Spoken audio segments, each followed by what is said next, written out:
YS Jagan మీద కోపంతో చంద్రబాబు నాయుడు చేసిన తప్పిదాల వల్ల జిందాల్ కంపెనీ దాదాపు రాష్ట్రం నుంచి 3 లక్షల కోట్ల పెట్టుబడితో వెనక్కి వెళ్ళిపోతుంది అంటూ వైసీపీ నాయకులు చేస్తున్న ప్రచారం. అలాగే సాక్షి మీడియాలో పదే అదే వార్తలు. ఎలా చూడాలంటారు? నిజంగానే 3.5 లక్షల కోట్ల పెట్టుబడి గతంలో JSW అంటే జిందాల్ అనే కంపెనీ ఆంధ్రప్రదేశ్లో పెట్టుబడి పెట్టింది గత 5 సంవత్సరాల్లో. అందరికీ ఒక మంచి శుభవార్త చెప్పి నేను మొదలు పెడతాను. నిన్ననే ట్రంప్ ప్రమాణ స్వీకారం చేశాడు. ప్రమాణ స్వీకారం చేసినప్పుడు అక్కడ వైస్ ప్రెసిడెంట్గా వాన్సని, అతని భార్య పేరు చెరుకూరి ఉష, ఆమె తెలుగు ఆమె అవ్వటం, ప్రపంచపు అత్యుత్తమ 2వ మహిళగా మన తెలుగు అమ్మాయి అవ్వటం మనందరికీ గర్వకారణం. తెలుగు వారందరికీ కూడా ఇంతటి విజయాన్ని అందించిన ఆ ఉష గారికి శుభాకాంక్షలు, అభినందనలు. ఇకపోతే జిందాల్ సంస్థ 3 లక్షల కోట్లు పెట్టుబడి ఆంధ్రప్రదేశ్లో జిందాల్ పెడతాడు. ఎన్ని నాటకాలు జగన్మోహన్ రెడ్డి! 2 సార్లు నువ్వు కడప స్టీల్ ప్లాంట్ని శంకుస్థాపన చేసావు. దాన్ని నిర్మించాల్సింది జిందాలే కదా. ఏమయ్యాడు? ఎందుకు పారిపోయాడు? కానీ నీతో ఒక పాకీ పని ఒకటి చేయించాడు. పాకీ అంటే కూడా తప్పేమో, దారుణమైన నీచ పని ఒకటి చేయించాడు జిందాలు. వాడి కొడుకు ప్రేమించిన నటి జత్వానీని నీ ద్వారాగా IASలను ఉపయోగించుకొని దొంగ కేసు పెట్టి ఆ సినీ నటి జత్వానీని మీరు క్రూరంగా హింసించి విజయవాడ కోర్టులో పెట్టిన విషయం, అది ఒక్కటి మాత్రమే జిందాల్ ఉపయోగించుకోగలిగాడు మిమ్మల్ని నుంచి. కానీ జిందాల్ మీకేమీ ఉపయోగపడలా. అసలు జిందాల్ ఏ సంస్థ స్థాపించాడు ఆంధ్రప్రదేశ్లో? ఏ సంస్థ? ఒక్కటంటే ఒక్కటి ఆయన స్థాపించింది. 2 సార్లు నువ్వు శంకుస్థాపన చేశావు. నీ అయ్య రాజశేఖర రెడ్డి ఒకసారి బ్రహ్మణి స్టీల్స్ అని శంకుస్థాపన చేశాడు. ఆ కడప స్టీల్ ఫ్యాక్టరీ ఏమైంది? ఒక్క ఇటుక పేర్చారా? ఒక్కడికి ఉద్యోగం ఇచ్చారా? వాచ్మ్యాన్కి తప్ప ఎవరికి అక్కడ ఏ ఉద్యోగము లేదు. అంటే మీరు పరిశ్రమలు తేలేదు, జిందాల్కి పెట్టే ఉద్దేశము లేదు. ఒకవేళ అతను పెడదామనుకున్నా మీతో చేయించుకున్న దొంగ పనికి ఇక్కడ ముద్దాయి అవుతాడు కాబట్టి రాడు. అంతేగాని చంద్రబాబు నాయుడు గారిని చూసి ఏ పారిశ్రామికవేత్త అయినా పారిపోతాడా? ఆయన ఎవరికి ఏం తక్కువ చేశాడు? ముఖ్యంగా 4 కావాలి పారిశ్రామికులకి, ఎవరైనా పరిశ్రమలు స్థాపించే వాళ్ళకి. మొట్టమొదటిది current, 2 road, 3 construction infrastructure, 4 water సౌకర్యం. ఈ 4టిని ఇవ్వటానికి చంద్రబాబు నాయుడు ఎల్లప్పుడూ కూడా చేతులు చాచే ఉంచుతాడు. ఆయన ఉద్దేశం కూడా ఏంటి? మన తెలుగు యువత చదువుకున్న వాళ్ళకి 4 ఉద్యోగాలు వచ్చి అందరూ చల్లగా ఉండాలని ఆయన పెద్ద ఆయనగా ఒక ఆలోచన చేస్తాడు. కాబట్టి మీరు దరిద్రులారా, మీరే ఏలిన 5 సంవత్సరాలలో లూలు సంస్థ పారిపోయింది. అదానీ డేటా సెంటర్ అసలు అయిపు లేకుండా పోయింది. తిరుపతిలో టాటా వాడు పారిపోయాడు, రిలయన్స్ వాళ్ళు పారిపోయారు. ఒక్కళ్ళైనా మీరు పరిపాలించిన 5 ఏళ్లలో ఒక్క పరిశ్రమ అయినా స్థాపించారా? ఒక్కటంటే ఒక్కటి దమ్ముంటే చెప్పండి. మీరున్నప్పుడు వచ్చిన వాళ్ళు చెడ్డీ గ్యాంగులోళ్ళు, గొలుసులు లాక్కుపోయేవాళ్ళు, గంజాయి అమ్మేవాళ్ళు, హెరాయిన్ అమ్మేవాళ్ళు, కొత్తగా కొకైన్ కూడా దొరికింది ఆంధ్ర రాష్ట్రంలో. వాళ్ళని పెంచి పోషించారు. ఎవరైనా బయట రాష్ట్రాల నుంచి వచ్చారంటే వీళ్ళే మాత్రమే వచ్చారు, కానీ ఏ ఒక్క పారిశ్రామికవేత్త కూడా ఇటు కన్నెత్తి చూడలేదని ఈ సందర్భంగా తెలియజేస్తున్నా.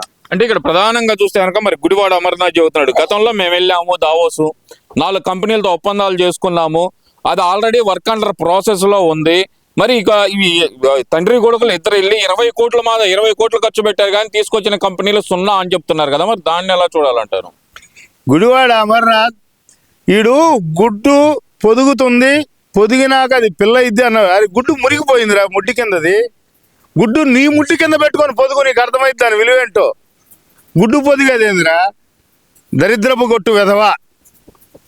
నీకో చిన్న మాట చెబుతున్నా, నీ దగ్గర నీతి నిజాయితీ ఉంటే నీ హయాంలోనే కదా కాకినాడ పోర్టును రాపించుకుంది కేవీ రావు గారి దగ్గర. నీ హయాంలోనే కదా గంగవరం పోర్టు రాపించేసుకుంది. నీ హయాంలో కదా కృష్ణపట్నం పోర్టు పనికిరాడు. సారీ, చలికాలం. ఈ గుడివాడగాడి పేరెత్తినా కూడా మనుషులకి ఉన్న సమస్యలు కూడా బయటకు వస్తున్నాయి. ఈ దరిద్రుడు అంత నిష్ఠ దరిద్రుడు. ఈడు పైగా మామిడి తాండ్ర, బొబ్బట్లు, కొబ్బరి లౌజు, తాటి చేపలు, ఈడి దరిద్రపు ఎంబోయూలు. ఈడు ఈ నాలుగేగా చేసుకుంది. బొబ్బట్లు ఎంబోయూరా, మామిడి తాండ్ర ఎంబోయూరా, తాటి చేపలు, ఒడియాల అప్పడాలు. ఓరే దరిద్రపు కొట్టు ఎదవా. ప్రతి ఇంట్లో కూడా ఆడాళ్ళు కూర్చొని చేసుకొని సరదాగా వండుకునేవి. వాటిని అంటారా నువ్వు మా ఎంబోయూలు చేసుకునేది? దరిద్రుడా, ఒక పరిశ్రమను తేవాలరా.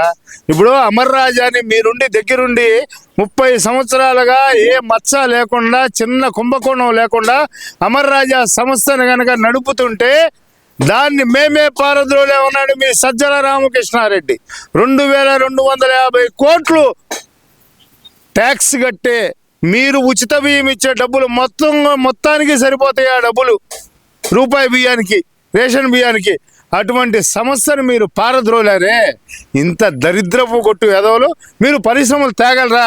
పైగా సజ్జల రామకృష్ణారెడ్డి మేమే పొమ్మన్నాం అంటాడు. అదే అందుకు కదా ఆయన తెలంగాణ పోయి 9,000 కోట్ల పెట్టుబడులు తెచ్చుకుంది.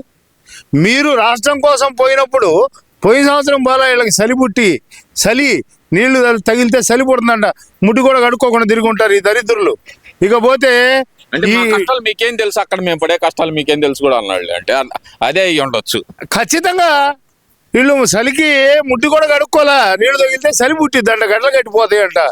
దరిద్రులారా, ఫారం కోళ్ళ మధ్యలో నాటుకోళ్ళలాగా నారా చంద్రబాబు నాయుడు గారు మామూలు బట్టలు వేసుకొని, ఉన్ని బట్టలు వేలా, జర్కిన్లు వేలా, అందరూ జర్కిన్లు వేసుకొని ఉంటే మామూలు ప్యాంటు చొక్కా వేసుకో.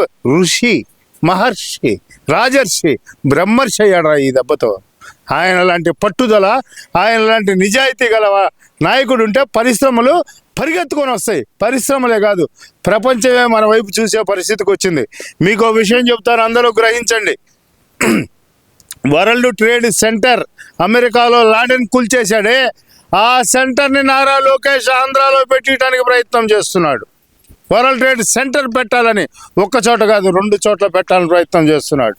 పెద్ద పెద్ద ఐటీ సంస్థలు కానీ, వేరే ఇతర పరిశ్రమలు కానీ, హెచ్సిఎల్ కావచ్చు, కార్నిజెట్ కావచ్చు, ప్రతి సమస్యని కూడా అక్కడ కూర్చొని వివరించడం కాదు. మీరందరూ ఇక్కడికి రండి, వచ్చి మా పరిస్థితులు చూసి, మేము కట్టుకున్న పోలవరం, మా అమరావతి చూసి ఇక్కడే మీరు ఎంత పెట్టగలరో, మీకు ఎంత శక్తి ఉందో కూడా మీరు ఇప్పుడే రుజువు చేసుకునే అవకాశం ఉందని తండ్రి కొడుకులు ఇద్దరు ఆ విధంగా బతిమలాడి పరిశ్రమలు స్థాపించడం కోసం కృషి చేస్తుంటే సిగ్గు లేకుండా ఆ యాక్షి అనే పత్రికను ఒకటి పెట్టుకొని, సాక్షి పత్రికని, దాంట్లో తప్పుడు రాతలు రాసుకుంటూ బట్టలోడు తీసుకొని కూర్చుంటారా ఏంటారా దరిద్రులారా?